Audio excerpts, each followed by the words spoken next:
Hey, bonjour tout le monde, j'espère que vous allez bien. Aujourd'hui, je vais vous parler de ce qu'on a omis de vous dire en ce qui concerne la gestion de votre poids. Vous savez, vous en avez entendu parler des choses en ce qui a trait à la perte de poids.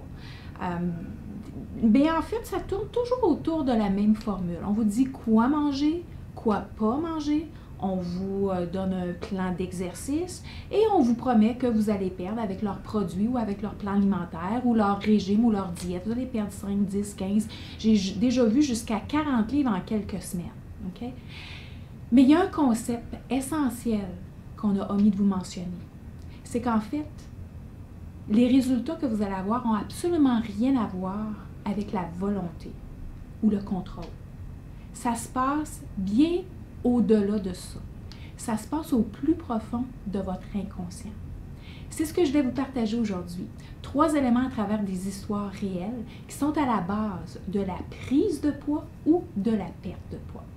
Maintenant, avant d'aller plus loin, je vais vous inviter à vous abonner à ma chaîne YouTube si ce n'est pas déjà fait, parce qu'en fait, à toutes les semaines, je vais afficher une nouvelle capsule qui, en fait, j'aborde des sujets différents de tous les aspects de la vie. Alors voilà, à l'occasion aussi, je vais vous partager des petits cadeaux, des petits bonus. Alors, si vous êtes abonné, vous allez avoir l'opportunité de les voir plus rapidement. Alors, allons-y avec les trois éléments à considérer pour une perte de poids qui est définitive. Parlons de l'histoire de Julie. Julie, c'est une gestionnaire cadre en fait, ça fait 15 ans qu'elle travaille à la même entreprise privée de Montréal. C'est une personne qui est considérée comme une performante, de haut calibre. Mais elle peut en prendre beaucoup plus que les autres. Dans le fond, c'est qu'elle gère bien le stress. Parce que oui, le stress y est présent, mais elle réussit à bien le gérer. Puis elle est contente de me dire que, tu sais, elle est fière durant la journée que peu importe ce que les gens vont apporter comme gâterie ou sucrerie, elle résiste bien à la tentation, donc elle a une bonne gestion d'elle-même. Mais elle me confie que c'est au niveau, lorsqu'elle se met à la table, c'est comme si elle n'avait plus de fond. Alors, à force de parler, elle me raconte qu'étant jeune, elle se souvient que sa grand-mère lui répétait constamment de ne jamais gaspiller de nourriture.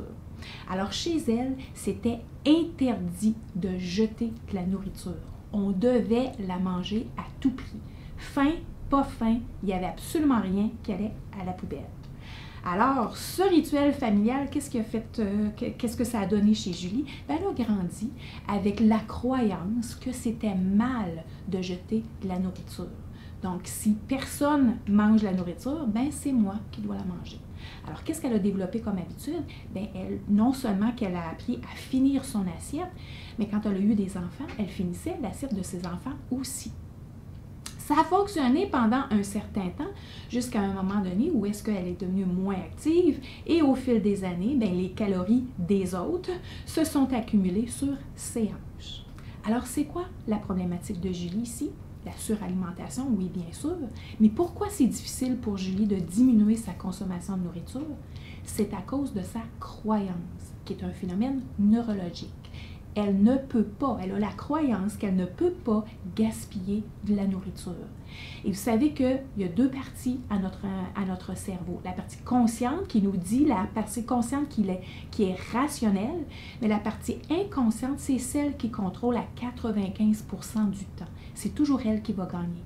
Donc, quand une croyance est très bien ancrée, si on ne la change pas, donc si elle ne change pas, Julie ne change pas sa croyance que on ne doit pas gaspiller la nourriture, il faut que je la mange à tout prix, elle ne réussira jamais à contrôler cette pulsion qu'elle a, cette force intérieure de finir son assiette. Alors, principalement, elle a besoin d'apprendre à changer sa croyance, mais aussi se parler différemment.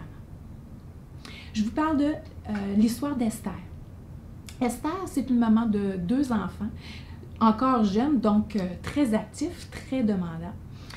Esther, elle a aussi un travail qui est assez exigeant au niveau psychologique. Beaucoup de réflexion, beaucoup d'analyse, beaucoup de prise de décision très, très rapide, très ponctuelle. Alors, elle vit un niveau de stress quand même assez élevé, autant au travail qu'à la maison. On a tous vécu des moments comme Esther où est-ce que, c'est vite, vite, vite le matin, on réveille les enfants, on leur répète 10 000 fois que c'est le temps de s'habiller, c'est le temps de venir déjeuner. Ils n'ont même pas mangé 2 bouchées qu'on dit vite, vite, vite, c'est le temps de s'habiller, puis c'est le temps de se préparer parce qu'il faut aller porter un à l'école, un à la garderie, puis il faut se rendre au travail pas en retard. Alors, puis finalement, ben, on a pensé à tout le monde, puis on s'est oublié, mais c'est pas grave, on a oublié notre repas sur le comptoir, c'est pas grave, on va aller à la cafétéria, c'est correct. Maintenant, le moment venu, on a eu un avant-midi de merde, alors qu'est-ce qu'on fait? Pareil comme Esther, inconsciemment, on va se ruer vers des aliments préférés. On va tout simplement faire des choix qui sont inconscients. Donc oui, on a la bonne conscience de choisir une salade, mais entre la salade puis le plat de pâtes, on va choisir le plat de pâtes qui est beaucoup plus réconfortant. Alors, qu'est-ce qui se passe ici au niveau de l'inconscient?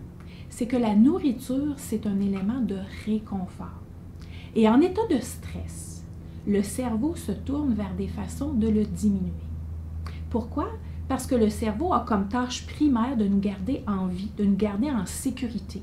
Et lorsqu'il voit une menace, le stress, c'est une menace pour le cerveau inconscient, alors il fait tout pour nous faire éviter ce qui est menaçant.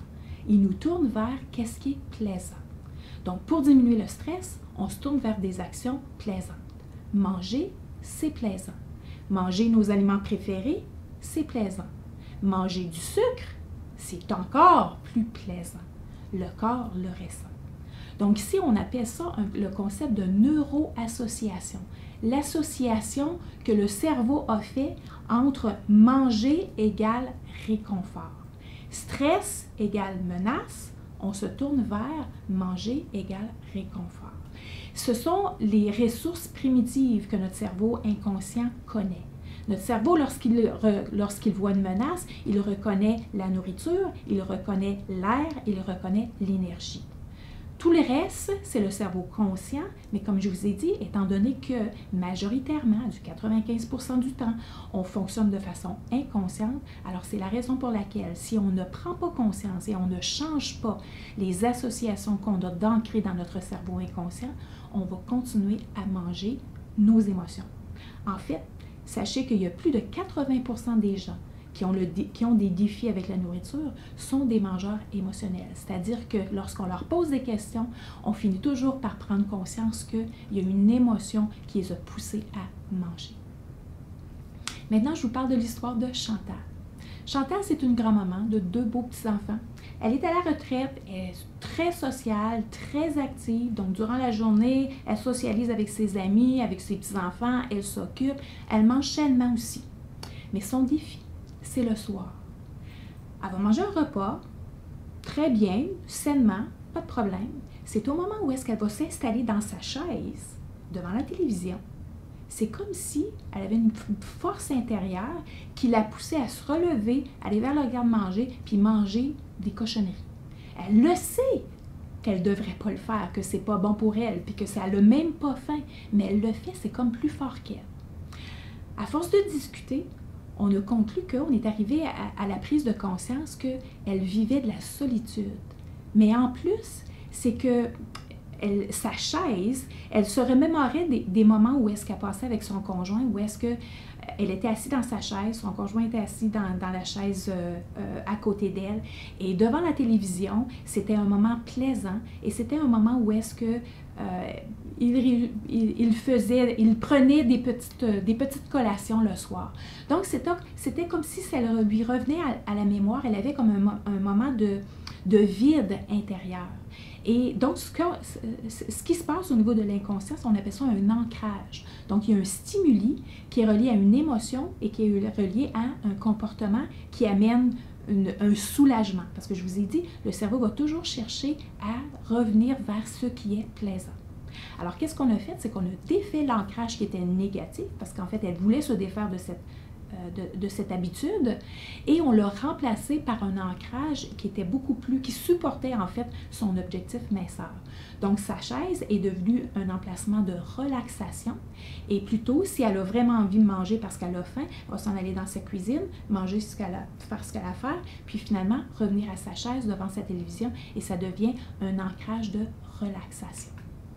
Alors, le message que j'ai pour vous, c'est que si vous ne prenez pas conscience de ce qui se loge dans vos mémoires inconscientes, lorsque vous allez terminer votre régime ou vous allez terminer de vous priver, peu importe, d'un aliment X, vous allez avoir tendance à revenir à vos vieilles habitudes. Donc, il va y avoir une force intérieure qui va continuer à vous pousser à manger.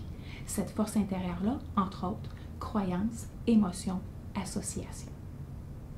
Alors voilà, si vous connaissez des gens qui ont ces défis, alors partagez-le cette vidéo, c'est tout à fait gratuit, puis mon but, c'est d'aider le plus de gens possible. Naturellement, j'ai créé un programme en ligne qui se nomme « Perdre tes kilos avec ton cerveau » qui vous enseigne en fait encore plus de stratégies et encore plus de notions, comme je viens de vous mentionner, sur comment ça se passe dans notre cerveau et qu'est-ce qui fait en sorte qu'on a de la difficulté à se défaire de nos habitudes alimentaires. Même si on sait qu'est-ce qu'on a besoin de faire, c'est difficile. Pourquoi c'est difficile? Parce que, comme vous venez de le comprendre, ça se passe au niveau de notre inconscient. Alors, si vous êtes intéressé, vous allez voir le lien dans le narratif en haut ou en bas de la vidéo. Naturellement, vous pouvez visiter mon site www.coach-e.ca. J'ai mon groupe Facebook Maître Leader aussi que vous avez le lien dans le narratif où est-ce que, oui, je mets des capsules sur différents sujets qui concernent tous les aspects de notre vie.